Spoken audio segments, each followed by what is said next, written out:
3.1혁명 103주년 기념 인문학 강의 시간입니다. 지난 시간에 했던 거 기억나십니까? 뭐였는지? 코로나 K방역 잘하고 있다. 예, 이제 떨어질 것이다. 실제 다 그렇게 예상합니다. 예. 자, 그리고 오늘은요, 경계의 땅 우크라이나입니다. 이번 주 되게 힘들었어요. 제가 어떤 한 주제를 하고 잘 준비하고 있는데 중간에 어떤 성도님이 전화하셔서 심각한 질문을 하시더라고요. 근데 그 질문도 굉장히 좋은 질문이셔서 그걸로 해야겠다. 바꿔서 그걸로 했어요. 근데 목요일날 전쟁 났죠? 예. 어제 거의 밤샜습니다. 예. 그래서 경계에 있던 우크라이나에 대해서 한번 알아보도록 하겠습니다. 뉴스 다들 보셨죠? 많이 심각하죠? 근데 여기에 숨겨진 이야기들, 그리고 또 저희 선교사님 한 분 거기 계시잖아요. 통화했어요. 한국에 계셔요. 들은 이야기들을 바탕으로 오늘 강의를 진행하겠습니다. 먼저요, 2월 24일 우리나라 시간으로 11시 50분에 러시아가 침공했습니다. 우크라이나를 침공했어요. 근데 안 할 수도 있다, 안 할 수도 있다 그러다 결국은 침공했습니다. 그래서 러시아는 지금 이렇게 유럽과 아시아의 가운데 있고 우리나라가 러시아의 동남쪽에 있어요. 그런데 우크라이나는 러시아의 남서쪽에 있어요. 그리고 이 우크라이나 지나서 서유럽으로 갈 수 있어요. 러시아가. 그런 곳이에요. 그리고 이 우크라이나는 옛날에 구소련 연방 중 하나였습니다. 이런 위치에 있었고, 자, 먼저 우크라이나에 대해서 좀 알아볼게요. 일단 러시아와 서유럽 사이에 위치한 동유럽 국가입니다. 수도는 키예프입니다. 이게 왜 중요하냐? 자, 우크라이나라는 뜻이요. 우크라이나 말로 경계의 땅이에요. 경계의 땅. 경계선에 있는 땅. 그런 땅. 여러분, 경계선에 있는 땅은 좋습니까? 나쁩니까? 아니에요. 우크라이나는 나빠요. 근데 그러면 실크로드 가운데 있었던 땅들은 다 나빴나요? 거기들은 엄청 돈 벌었죠. 경계의 땅은요, 우리가 강하잖아요? 돈을 엄청 벌어요. 부르는 게 통행세예요. 좋은 거예요. 근데 우리가 약하잖아요? 여기서 치고 저기서 치어요. 그게 경계의 땅의 특징이에요. 자, 그리고 수도가 키예프라 그랬죠. 이게 왜 중요하냐? 이 우크라이나와 위에 벨라루스라고 있어요. 바로 우크라이나 위에. 하고 러시아. 이 세 개가요. 다 이 키예프족이라는 데서 나왔어요. 즉, 키예프는요, 러시아의 원류 같은 그런 장소예요. 러시아 사람들의. 그리고요, 1991년 소비에트 연방 소련 해체로 독립했습니다. 독립당한 거죠. 독립당했습니다. 인구는 약 4,400만, 우리보다 약간 적고요. 그리고 면적이 56만, 남한의 5.6배. 굉장히 큰 땅이에요. 얼마나 크냐? 유럽에서 러시아 빼고 제일 커요. 그 정도로 큰 땅, 넓은 땅이에요. 그 넓은 땅이 근데 다 비옥해요. 여러분, 우크라이나 바로 밑에 흑해라는 바다 있죠. 흑해가 왜 까만 줄 아십니까? 이 우크라이나 땅이 다 까매요. 그렇게 토양이 비옥하답니다. 실제 거기 계시는 14년 사셨던 선교사님의 증언에 의하면 과일, 곡식류는 그냥 발에 치인대요. 굶어 죽지 않는데요. 그냥 되게 풍성하답니다. 그리고 그래서 유럽의 식량 창고라고 불리운답니다. 유럽의 식량 창고. 그리고요, 역사적 배경으로 동서지역의 갈등이 엄청나게 심합니다. 그 가운데 강이 하나 흘러요. 그걸 중심으로 동서가 갈등이 굉장히 심해요. 어느 정도 심하냐? 우리나라 남북 이상이에요. 그 이상으로. 우리나라 지역 감정 있잖아요. 전라도 경상도 이렇게. 그거는 아무것도 아니에요. 그 이상이에요. 아예 틀려요. 아예. 그리고 역사적 배경에 대해서 좀 설명하자면요. 체르노빌 아시죠? 키예프 바로 위에 있어요. 우크라이나에 있어요. 그리고 혹시 크림반도 사건 들어보셨습니까? 2014년도에? 그 우크라이나 영토였어요. 우크라이나는요, 옛날에 원래 중세 때까지만 해도 그냥 러시아와 한 몸이었어요. 근데 이제 폴란드가 먹기도 하고요. 폴란드가 우크라이나의 반을 먹어서 그냥 먹으면 괜찮은데 거기는 우크라이나를 또 이주시키고 섞이고, 그리고 또 동서가 각각 다른 나라에 점령됐다 섞이고 막 이렇게 이질감이 생긴 거예요. 언어가 달라버려요. 그래서 여기 우크라이나는 우크라이나어를 씁니다. 이거는 터키어가 살짝 번영됐다고 그래요. 옛날 투르크의 영향으로. 그런데 우크라이나 동부지방에 사는 사람들 있죠. 거긴 다 러시아어를 써요. 그리고 자기들을 러시아인이라 생각해요. 실제 러시아인도 많고. 그러다 보니까 전쟁입니다. 내전, 갈등 엄청 심해요. 자, 그래서 이게 지금 침공 상황이에요. 첫째 날. 우크라이나가 이렇게 크게 있죠, 여기? 크게 있는데, 여기가 크림반도. 원래는 우크라이나 땅이었는데 2014년도 러시아가 먹어버렸어요. 2014년도에 러시아가. 그리고요, 여기 수도 키예프가 러시아랑 되게 붙어 있어요. 그리고 바로 여기 위에가 체르노빌, 그 유명한 체르노빌. 그리고 전쟁 난 지 딱 몇 시간 만에 여기 보시면 이렇게 빨갛게 지도에 표시된 부분 있죠. 모든 러시아 군이 진격한 모든 곳을 다 우크라이나가 점령당해 버렸어요. 즉 간단하게 러시아는요, 전쟁을 하는 게 아니에요. 그냥 진군하면 돼요. 병력차가 워낙 심하고, 그리고 이 우크라이나가 오랜 내전에 가까운 상황도 있었고, 또 안에 국민 간의 갈등도 엄청 심하고, 정치인의 부정부패가 심하다 보니까 방위력이라는 게 없어요. 방위력이라는 게 약해졌어요, 나라가. 그러다 보니까 이거 보세요. 요 가운데 점점들 보이시죠? 이게 뭐냐면 미사일로 폭격한 곳이에요.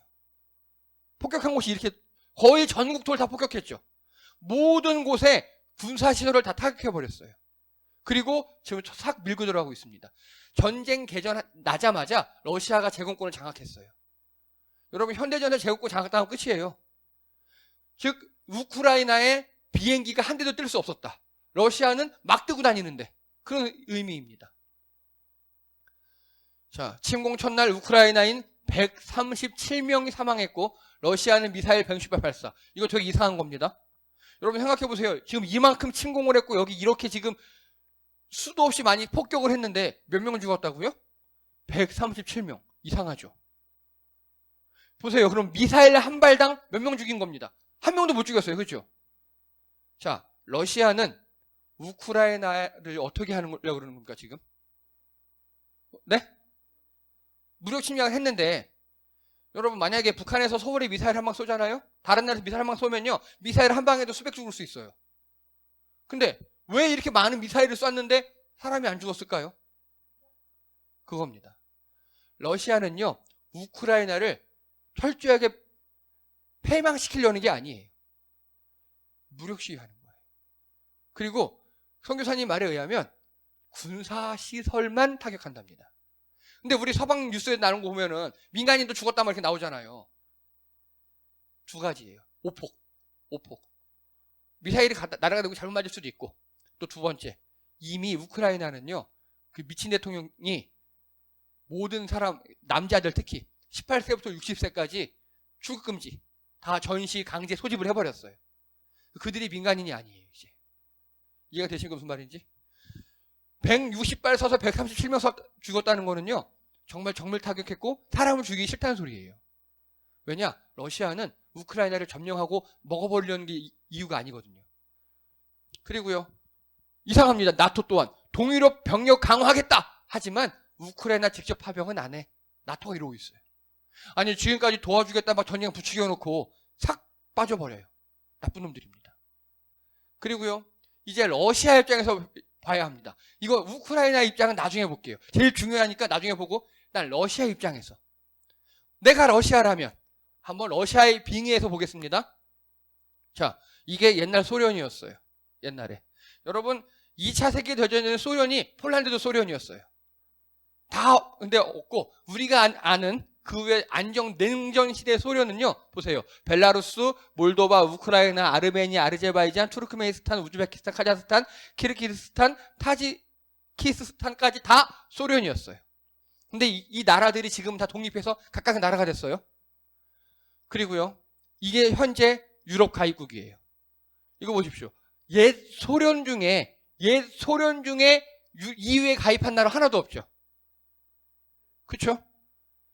그 옛 소련 지역이었던 아까 우즈벡, 벨라루스, 스탄들은요, 어떤 역할을 하는 거냐? 러시아와 서유럽의 중간지대, 우리말로 할게요. 예, 비무장지대, DMZ 같은 역할을 하고 있는 거예요. 이해가 되시죠? 그래서 소련 국가들은요, 경제적으로 이 EU에게 왕따당하고 있어요. 도와줄 필요가 없어요, 거기를. 근데 여기도 유럽이잖아요, 지금. 유럽인데 되게 끼어가지고 고생하고 있는 거예요, 지금. 그러면요, 유럽은 어디까지나 경제, 정치 체제잖아요, EU는. 군사 체제. 이게 나토예요. 근데 잘 보셔요. 역대 나토 가입국이에요. 최초에는 여기 영국, 여기 노르웨이, 여기 뭐 프랑스, 이탈리아, 여기 스페인, 그렇게 그런 나라들이 주축을 이루었어요. 처음에 까만데.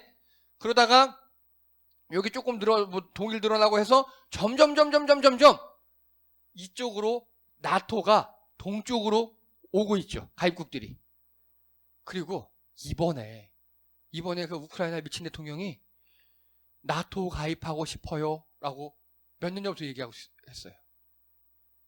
자, 러시아 입장에서는요, 만약에 우크라이나가 나토에 가입했다 쳐요, 만약에. 그러면 이 나토는 군사 동맹이거든요. 나토 회원국 중에 단 한 나라라도 침략을 받으면 모든 회원국이 다 같이 동참하게 돼 있어요.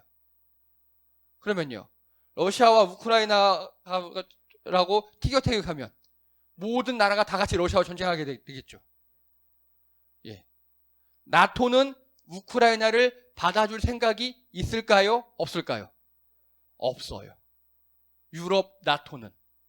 근데 이 나토는요, 북대서양 조약기구죠. 여기에 빠진 나라가 두 나라 있어요. 어디하고 어디입니까? 미국, 캐나다. 또 나토예요. 미국의 희한한 대통령이 하나 옵니다. 트럼프. 업적이 필요해요. 헤이, 우크라이나, 나토 가입할래? 그랬더니 여기 유럽에 있는 사람들이 있죠. 왜 미국은 여기 바다 건너 여기 대서양 건너 있으니까 관계가 없어요. 미국은. 그러든 말든. 근데 여기 있는 서유럽들은 미쳤어? 야, 여기 우크라이나가 나토 가입했다가 만약에 러시아 우크라이나 전쟁 치면 우리 세계전이 일어나는데 절대로 안 돼. 왜냐하면 그 다음 전쟁터는 바로 여기잖아요. 서유럽 국가들이 다 하나같이 반대했어요. 근데 트럼프가 그런 거 들을까요? 안 됐죠. 트럼프도 약간 막간 대통령이 야, 우크라이나 나토 들어와. 그리고 우크라이나의 현재 미친 대통령도 우리 나토 가입할까? 막 이러고 있어요. 나토 유럽 회원들도 싫어하고 러시아도 싫어하는데 여기 미친 대통령 2명이 이 꼴을 만든 겁니다. 자, 러시아 입장에서요. 우크라이나가 만약에 나토 가입했어요. 여기에 사드 배치되는 거예요. 그리고요, 예, 이 현재 대통령이 젤렌스키예요. 전쟁이 났는데도 우크라이나는 나토 가입 계속 추진할 것. 러시아는 이거 완전 빡치는 얘기예요. 러시아 입장에서는. 왜냐? 여기 가입했다가 여기에 사드 배치되고 레이더 생기면 여기 우크라이나 키예프에서 모스크바까지 직선으로 750km예요. 그리고 우크라이나 최북단 요 꼭지점에서 모스크바까지 450km예요. 즉 간단하게 여기다가 유럽 미사일, 미국 미사일 갖다 놓고 한 발만 누르면 러시아가 이 모스크바가 초토화 된다고요. 무슨 말씀 이해가 되십니까? 여러분, 우리나라가요, 현무 2인가 3인가 잘 정확히 인식이 안 되는데 1000km짜리 미사일을 개발한 적이 있었어요. 됐어요. 제일 심하게 반대한 나라가 어딜까요? 중국입니다. 왜냐하면 베이징이 900 얼마거든요. 근데 일단 개발해 놓고 나면 뭐라고 얘기를 못해요. 그 다음부터는. 지금 현재는 몇천 킬로도 가능하죠. 지금은. 지금 우크라이나가 그런 역할인 거예요. 그러니까 러시아 입장에서는 우크라이나 나토 가입은 진짜 결사반대해야 될 일이에요. 다른 말로 바꿔볼게요. 여러분, 미국 밑에 쿠바 있죠? 바로 밑에 쿠바 있어요. 미국 바로 밑에. 근데 이 나토하고 대항해서 싸웠던 바르샤바 조약기구라고 아시죠? 옛날 냉전체제에. 그 바르샤바 조약기구가 승리했어요. 지금은 나토가 승리했어요. 지금은. 그래서 소련이 해체했죠. 근데 역사를 거꾸로 돌려보자고요. 바르샤바 조약기구가 승리했어요. 나토가 패배했어요. 그래서 미국이 여러 개의 주로 쪼개지고 몇 개의 주로 소련처럼. 그래서 러시아가 그때 이제 소련이 그 쿠바한테 야, 너 우리 바르샤바 조약기구로 들어와. 그리고 쿠바에다가 러시아 미사일 기지를 설치하는 거예요. 미국이 가만히 있겠습니까? 우리나라 근처에 있는 일본 섬, 뭐 예를 들면은 그 스시마, 예, 그 섬에 대마도 같은 데다가 일본이 미사일 기지를 막 100개, 1000개 설치해요. 우리랑 싸우자는 소리잖아요. 그럼 그거예요, 지금. 우크라이나 나토 가입했다는 소리는 러시아하고 싸우자는 소리예요. 그래서 러시아는 이걸 결사적으로 반대했습니다. 이거 좀 이해가 되시죠? 그리고 보세요. 우크라이나의 이 아까 젤렌스키 대통령이 미국에 사드를 배치해달라고 요청했습니다. 이건 절대 우크라이나 입장에서도 하면 안 되는 일이에요. 여러분, 근데 우리나라에 사드가 배치가 됐죠. 어떤 미친 정권에서 했죠. 절대 하면 안 되는 일이었어요. 왜냐? 사드는요, 미국 미사일 기지예요. 자, 예를 들어서 어느 나라에서 우리나라를 폭격해요. 북한이든 중국이든 어디 인정국이. 그 사드를 막을 수 없어요. 왜냐? 사드는 고고도 방해 체계예요. 100km, 150km 이상이라고요. 근데 이미 거기서 떨어지는 거는 우리나라에서 못 막아요. 너무 가까워서. 그럼 우리나라에서 미국은 왜 사드를 설치했을까요? 중국 소련에서 발사될 수도 있다는 그 레이더를 탐지하기 위해서예요.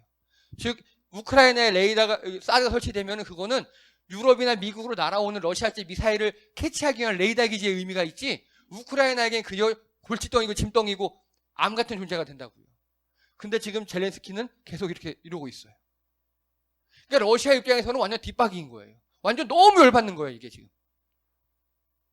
그래서 이건 최근 기사예요. 러시아가 우크라이나에 항복 협상 의사가 있음을 언론을 통해 흘렸어요. 야, 니네 이렇게 하면 항복 내가 받아줄게. 러시아가 이렇게 얘기한 거예요. 조건이 3가지입니다. 1. 나토 가입 철회. 2. 우크라이나 땅에 서방 무기 한 개도 들이면 안 돼. 우크라이나 땅에. 3. 너희들은 중립국으로만 남아줘. 우리 편 안 돼도 돼. 중립국으로만 남아줘. 이게 요구 사항이에요. 러시아 입장에서 이 3가지 요구 사항은 어떻습니까? 지극히 합리적이에요. 근데 여러분 그거 아십니까? 중국과 미국이 우리나라에게 지금 요구하는 게 딱 이거예요. 중국과 미국이. 뭔 소리냐? 여러분 우리나라는 지정학적 위치로 중국과 미국에 끼어있죠. 소련과 미국에 끼어있죠. 그래서 중국이 우리나라에 바라는 거, 미국이 바라는 게 중립국으로 남아줘요. 어느 한 편만 들지 말라고요. 이미 우리나라가 세계 6위 강대 군사 강국이에요. 우크라이나랑은 처지가 달라요. 우크라이나는 야씨 니네 죽어 어디 편들지 마 하지만 이제 우리나라는 야 니네 힘 세잖아. 편들지 말고 넘버 1과 넘버 2가 싸우는데 넘버 3가 한쪽에 붙으면 안 되잖아. 제발 참아줘. 우리나라가 똑같은 위치에 있어요 지금 우크라이나하고. 근데 국력이 다르죠. 국방력이 다르죠. 3가지 잘 기억해 주세요. 되게 유용한 거예요 이거. 서방 무기 안 돼, 나토 가입 안 돼, 그리고 중립국으로 남아줘. 한 편만 들지 마. 자, 그러면 우크라이나가 만약에 힘이 약하잖아요. 그러면 이 상황에서요 외교만 잘했으면 양쪽에서 꿀 빨 수 있어요. 나토에다가 야 우리 서방 무기는 안 돼.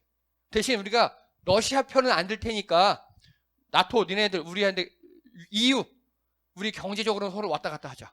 그쵸? EU와 경제 왔다 갔다 하자 가능하잖아요. 러시아한테는 야 우리 서방 무기 안 쓰는데 그럼 우리 어디 무기 쓰냐? 무기 내놔. 이럴 수도 있는 거잖아요. 이렇게 정치를 외교를 해야 되는데 가능도 한데 그걸 못해서 이 모양일 거리라고요. 여러분 우리나라 이거 잘한 거예요. 이걸 잘해서 중국하고는 경제하고 그리고 미국하고는 군사안보 동맹했던 거예요. 지금까지는. 자 그리고요 이제 우크라이나 입장이에요. 제일 중요한 거. 좀 역사를 좀 아셔야 됩니다. 1949년 부다페스트 협정에서 미, 영, 러, 카자흐, 벨라루스 이렇게 이 협정을 맺었어요. 여러분 영화 같은 데 보면 부다페스트 가끔 나오죠. 헝가리 부다페스트. 거기 어떤 의미, 바로 이것 때문에 나오는 거예요. 그래서 어떤 모티브냐? 협상은 했는데 약소국에게 일방적으로 불리한 협상이고 강대국은 마음대로 깨는 쓸모없는 협상이죠. 그런 거짓된 평화를 얘기할 때 부다페스트를 모티브로 써요. 자, 이 협정의 내용이 뭐냐? 우크라이나, 카자흐, 벨라루스는 비핵화한다는 겁니다. 여러분 우크라이나는요 세계 3위 핵무기 보유국이었어요. 우크라이나가.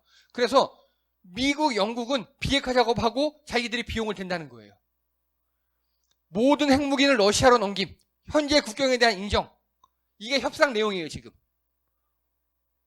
이 협상도 나름 괜찮았어요. 근데 우크라이나가 못한 게 뭔지 아십니까? 이때는 힘이 있었죠, 핵무기란.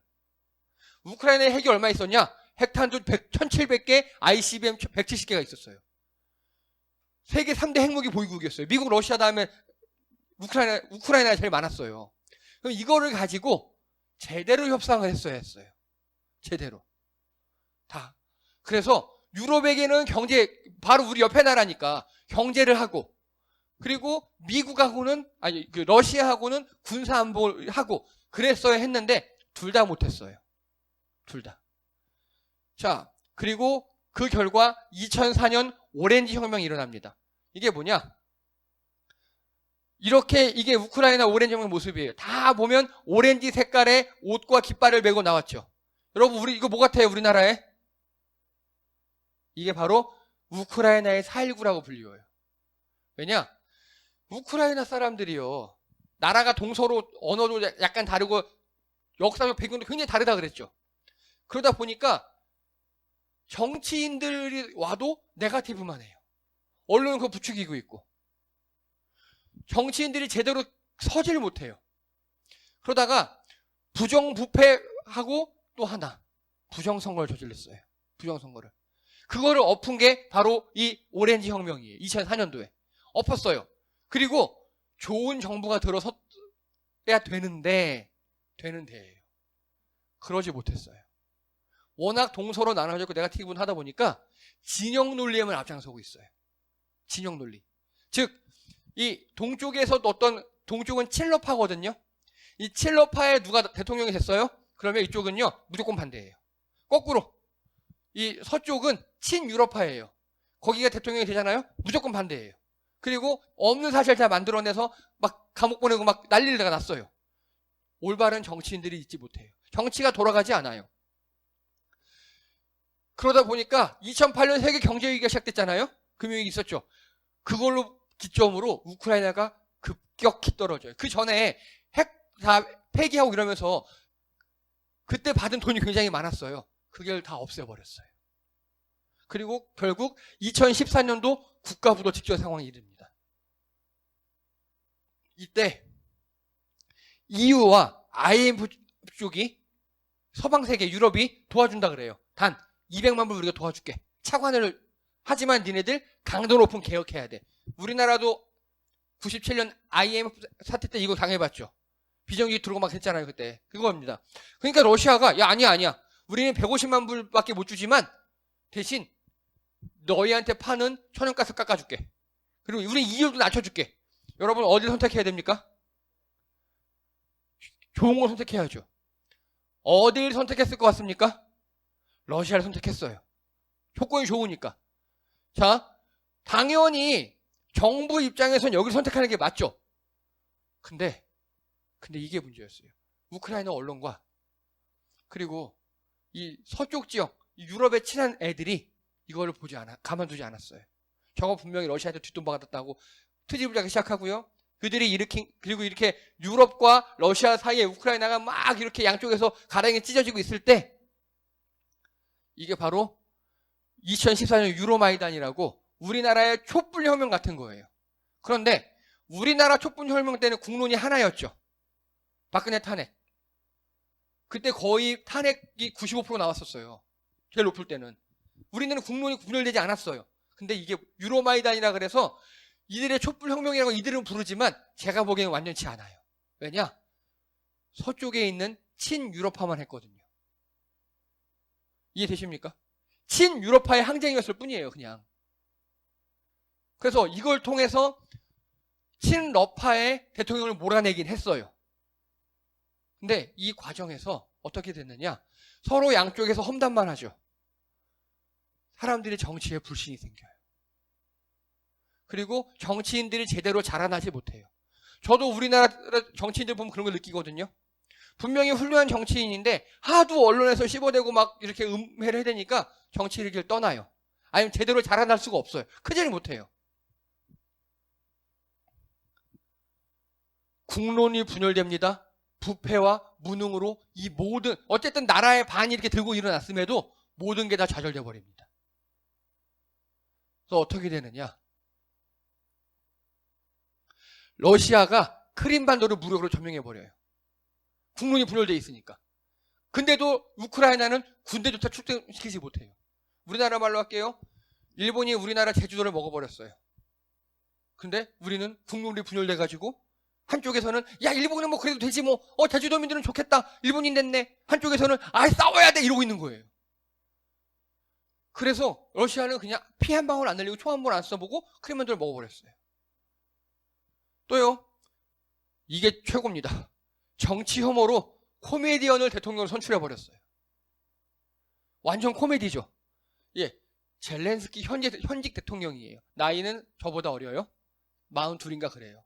나이가 문제가 아니에요. 그리고 전직 코미디언이 뭐가 문제입니까? 그럴 수도 있죠. 잘할 수도 있죠 뭐. 근데 문제가 뭐냐?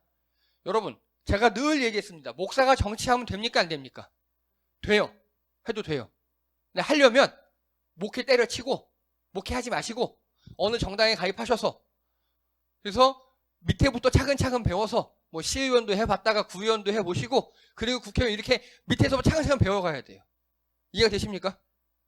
그렇게 하면 그렇게 해서 목사로서 내가 특수목회를 하겠다. 정치를 깨끗하게 해보겠다. 그거 가능해요. 아니 예를 들어서 목사가 의료 선교하겠다 할 수 있죠. 그럼 가서 수출합니까? 아니죠. 의사가 되려면 의대부터 들어가야겠죠. 목사가 의료 선교한다고 의대 들어가서 다 맞추고 그래서 의사 자격증을 땄어요. 그럼 이제 됐어. 어느 섬에 들어가서 교회 겸 병원을 세워서 의료 선교 할 수 있겠죠. 그런 식으로 정치를 하면 괜찮아요. 목사도. 즉 정치도 의료만큼 고도의 전문 영역이라고요. 배워서 밑에부터 차근차근 배워서 내가 목사로서 정치를 깨끗하게 하겠다. 하나님의 정치를 하겠다. 저는 그렇게 있으면 아마 제가 후원을 할 것 같아요. 근데 현실 목사들 어떻습니까? 조금 나이 먹고 교회 크다 그러면 정치해볼까 그러고 당만들고 그러잖아요. 그러다 망한 겁니다. 젤렌스키가 딱 그런 거예요. 이 젤렌스키가요. 어떻게 대선이 됐는지 대충 아십니까? 코미디언이었는데요. 이 직전에 아주 인기 있는 드라마가 있었대요. 드라마 제목이 국민의 종. 국민의 종이라는 드라마에 이 젤렌스키가 주인공이었어요. 그래서 실제로 대통령이 되는 그런 주인공이었어요. 근데 거기서 인기를 얻은 거예요. 그리고 정말 드라마처럼만 정치하면 되겠다라고 사람들이 생각한 거예요.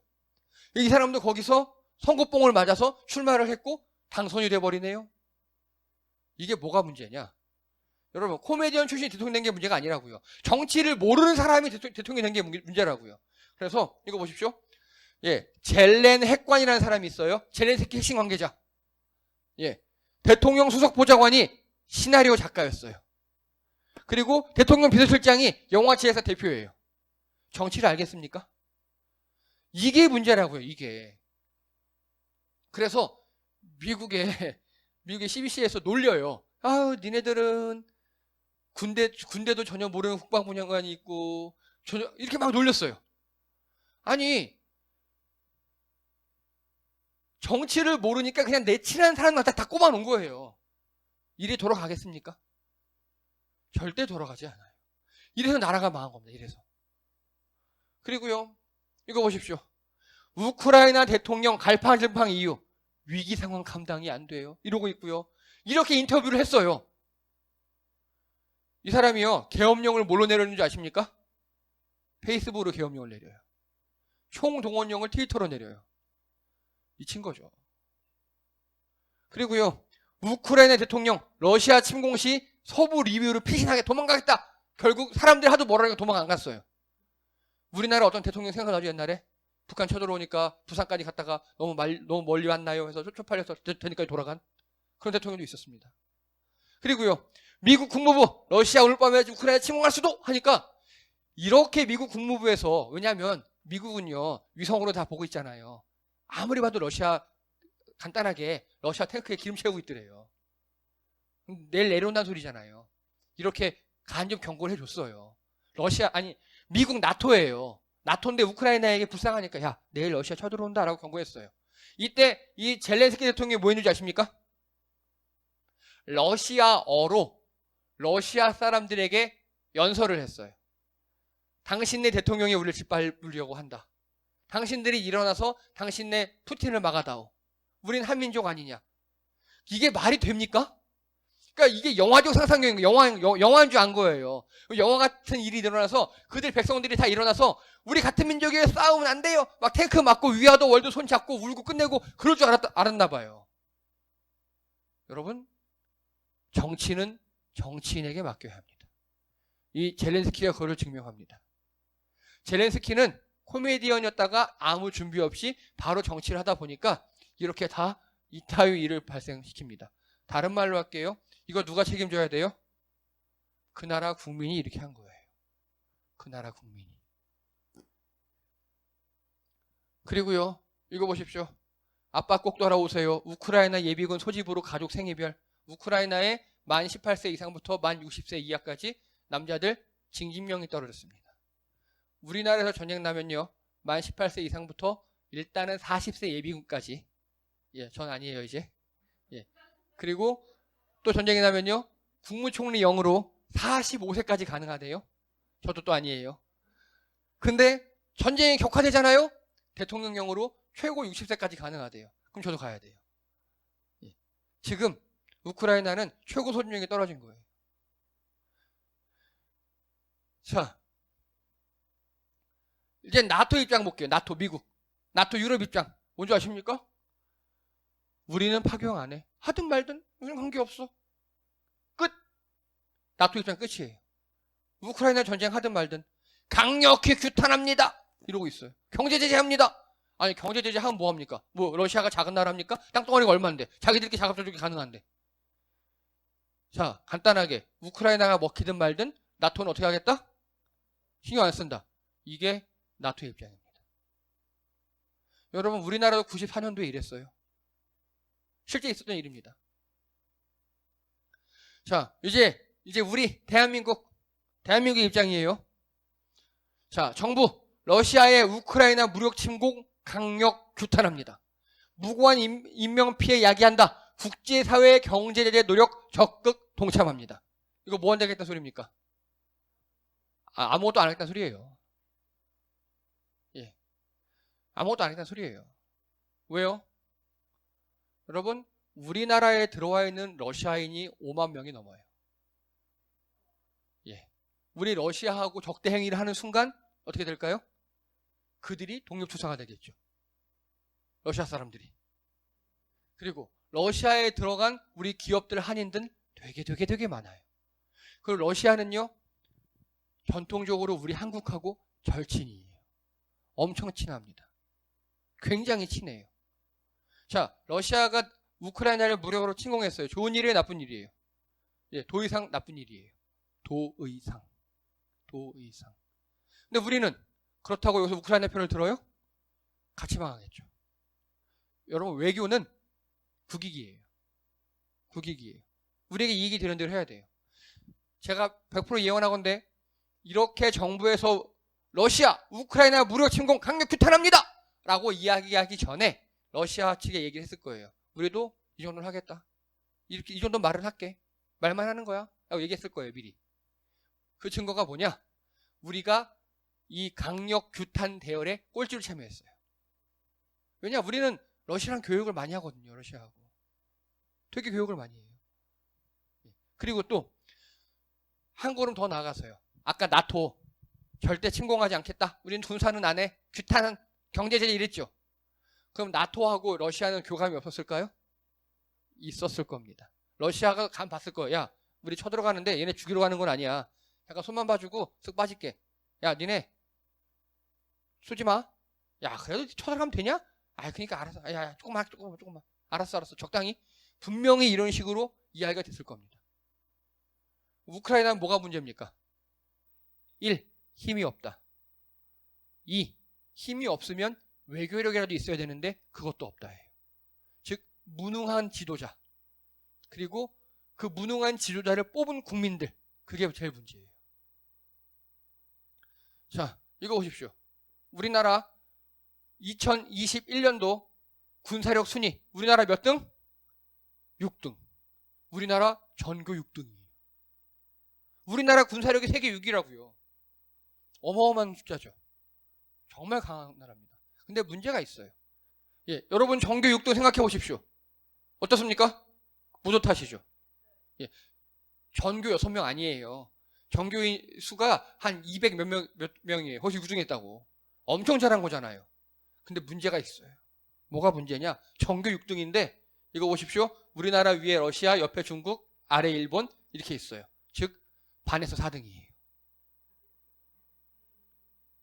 아, 동아시아 지역에 물론 미국이 제일 1등이긴 한데 미국은 일단 우리 우방이니까 빼놓고 전교 6등이야. 와, 어느 반에 가면 1등이에요. 어느 반에 가면. 그쵸? 근데 이 반은 공부를 다 잘해. 예, 우리 반에서 4등이에요. 어떻게 됩니까? 죽도록 공부해야겠죠. 예, 그래서요. 미국에서 우리나라를 뭐라 그러냐? 어차피 미국과 우리나라는 세계 유일한 군사 동맹이잖아요. 우리나라 입장에서는. 미국에서 우리나라 그래. 야, 니네 왜 그래? 그러니까 우리 그냥 우리 반에서 4등이잖아. 니네 전교 6등이야. 아니야, 우리 반에서 4등이야. 그리고 죽도록 준비하고 있는 겁니다. 그러니까 작년 보면요. 군비 증강액이 우리나라가 3등으로 올랐어요. 군비 증강액은. 예, 일본보다 많이 쓰고 있어요. 그리고 우리나라 엄청난 거 많이 개발하는 거 아시죠? 예, 지금 막 하다 지금 작년에 어떤 일까지 있었느냐? 우리나라가 무기 수출 순흑자국으로 변했어요. 그래서 아까 그 나토의 그 포들 있죠, 자주포들. 예, 거의 다 우리나라 겁니다. K9. 예, 그렇게 우리나라 강해지고 있어요. 그리고 또 뭐 이상한 거 더 많이 개발하고 그러고 있더라고요. 이렇게 강해져야 돼요. 강해져야. 그래서 우리나라 군사의 목표가 뭐냐? 고슴도치 작전이라고 합니다. 뭔지 아십니까? 내가 사자한테 잡아먹혀요. 그래도 한 침은 놓겠다 이겁니다. 즉 어떤 나라든 뭐 중국이든 북한이든 일본이든 러시아든 어디든 우리를 쳐? 그래, 우리는 망할 수 있어. 반에서 4등이니까. 하지만 전교 1, 2, 3등 니네도 쌍코피에 팔 하나쯤 가져가겠어. 이 느낌이에요. 그래서요. 전교 6등 반에서 4등이 우리 현실이에요. 이게. 자, 군사력은요. 지난 5년간 우리나라가 압도적으로 강해졌습니다. 그리고 뭐 북한 도발 어쩌고 여러분 그렇게 얘기하는 사람들 다 신경 안 쓰셔도 돼요. 왜? 북한의 군사력은 세계 30몇 등이에요. 30몇 등이에요. 이 반에서 몇 등입니까? 북한에서는요. 반에서 꼴등이에요. 동아시아 지역에서는. 북한이 도발을 한다? 핵도 없어요. 그럼 북한은 왜 핵을 가지고 있을까요? 고슴도치 작전이에요. 우리는 핵 말고 다른 걸로 고슴도치 작전을 한 거예요. 그래서 SLBM 만들고 ICBM 만들 것 같아요. 예, 그리고 얼마 전에 인공위성 쐈잖아요. 그것도 제가 보기에는 기술적 관점으로 많이 수상해요. 네, 등등등등등. 그래서 우리나라는 핵 말고 고슴도치 작전을 하는 거고 북한은 그게 안 되니까 핵으로 고슴도치 작전을 하는 겁니다. 좀 정세가 이해가 되십니까? 예, 그래서 우리가 어느 정도 국방력과 외교력이 없으면 나라 망할, 우리도 딱 경계에 있죠. 대양 세력과 대륙 세력과 해양 세력이 만나는 경계에 있잖아요. 우리도 망하기 딱 좋은 위치예요. 실제 그랬잖아요. 그래서 우리는 남북으로 찢겼잖아요. 그래서 외교도 엄청나게 잘해야 됩니다. 여러분, 외교가요, 그냥 말로 되는 것 같죠? 절대 그렇지 않습니다. 절대 그렇지 않습니다. 어떻게 얘기하느냐? 양복 입은 글래디에이터라고 얘기합니다. 글래디에이터가 검투사잖아요. 갑옷을 입은 게 아니라 양복을 입은 거예요. 양복 입고 말로 엄청나게 체력하고 그리고 외교에 있어서 개인적 친분이라든가 인맥 그리고 또 명분 이런 게 되게 중요해요. 예를 들어 예전에 김대중 대통령이 그 단일 독재자들한테 잡혀서 일본 해협에 수장될 뻔했어요. 근데 그걸 막은 게 누군지 아십니까? 미국이에요. 왜냐? 김대중 대통령이 미국 사람들하고 그 당시 친했거든요. 그렇게 막아주기도 해요. 그래서 외교는요, 철저하게 국익 우선이어야 되고 인맥과 이런 경험이 많은 사람들을 임명해야 합니다. 아까 그 정치는 이렇게 전문가들이 해야 돼요. 젤렌스키 같은 그런 사람 말고. 그래서 언론에 보면 우리나라도 우크라이나 꼴 난다 막 그렇게 있는데 1. 군사력으로는 이미 우크라이나와 우리는 비교가 안 돼요. 2. 경제적으로도 비교가 안 돼요. 3. 정치적으로는 그렇게 될 수도 있어요. 정치 경험이 없는 사람, 특정 어디에만 있었던 사람, 그런 사람들 잘못 뽑다 보면은 큰일 납니다. 여러분, 우리나라, 여러분 이제 요즘 대선 기간이잖아요. 제가 민감해서 더 이상 말씀 못 드리겠고, 토론 꼭 보시고요. 자, 우크라이나는 그러면요, 친러가 맞습니까? 친유럽이 맞습니까? 아니에요. 그렇게 따지면 안 돼요, 이제는. 어디든지 간에 우크라이나 자국의 이익이 되는 방향으로 선택을 해야 돼요. 그리고 완전히 한쪽을 선택해서도 안 되고, 중간에서 간 보면서 양쪽과 적당히 거리를 유지하고 이득 취할 걸 해야 올바른 겁니다. 우리나라 역시 마찬가지입니다. 우리도 중국과 미국 사이에 끼어있죠? 그걸 할 수 있는 사람이 있어야 돼요. 어느 한쪽을 일방적으로 편든다? 그건 전쟁의 최전선에 서겠다는 소리예요. 우리가 정치적, 군사적, 그리고 외교적 완충지대가 되어야 합니다. 그런 사람을, 그래서 이제는 어느 편이냐? 좌파, 우파, 보수, 진보가 아니라 우리 국민에게, 우리 나라에게 이익을 줄 수 있는 사람, 일 잘할 사람, 실리로, 이제는 더 이상 이념으로 선거하시면 안 된다고요. 우크라이나가 그러다 이렇게 망했다고요. 이념으로 하다가. 예, 선거는 실리, 국익, 이념 말고 이제 지역 말고 더 일 잘하고 우리나라를 더 발전시킨 사람을 선택하시기 바랍니다. 예, 수고하셨습니다. 이상입니다.